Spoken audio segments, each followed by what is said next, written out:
किसी छोटे शहर की एक पुरानी फैक्ट्री में काम करने वाले कर्मचारी हर रात शिफ्ट खत्म होने के बाद डर के साये में रहते थे। फैक्ट्री में एक के बाद एक हत्याएं हो रही थीं, लेकिन अजीब बात यह थी कि सभी हत्याएं सिर्फ रात की शिफ्ट के दौरान होती थीं। पुलिस को समझ में नहीं आ रहा था कि यह एक दुर्घटना है या कोई साजिश।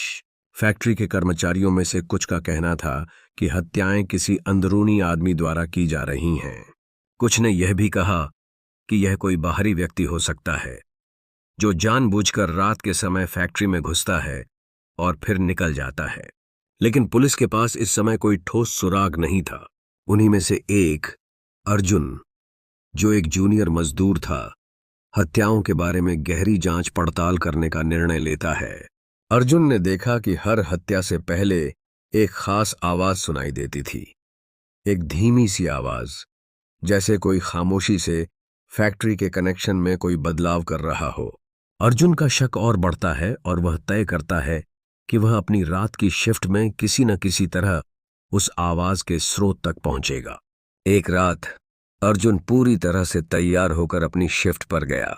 जैसे ही रात की शिफ्ट शुरू हुई, अर्जुन ने ध्यान से सुनी और वह आवाज फिर से सुनाई दी। वह धीरे धीरे उस आवाज की दिशा में बढ़ा और अचानक एक कमरे के भीतर देखा जहां एक व्यक्ति कुछ मशीनों के साथ छेड़छाड़ कर रहा था। अर्जुन ने उसे पकड़ने की कोशिश की, लेकिन वह व्यक्ति तेजी से भाग गया। अर्जुन ने पीछा किया और अंततः उसे पकड़ लिया। वह व्यक्ति कोई और नहीं बल्कि फैक्ट्री के सीनियर सुपरवाइजर राजीव था। राजीव ने ही अपनी अवैध गतिविधियों को छिपाने के लिए रात के अंधेरे का सहारा लिया था और फैक्ट्री के अंदर चोरी और हत्याओं की साजिश रचता था। राजीव की साजिश का खुलासा होते ही पुलिस ने उसे गिरफ्तार कर लिया और फैक्ट्री में हो रही हत्याओं का राज सामने आ गया। अर्जुन की बहादुरी और उसकी सूझबूझ ने न केवल कई निर्दोष जीवन बचाए, बल्कि शहर में फैले डर को भी खत्म किया।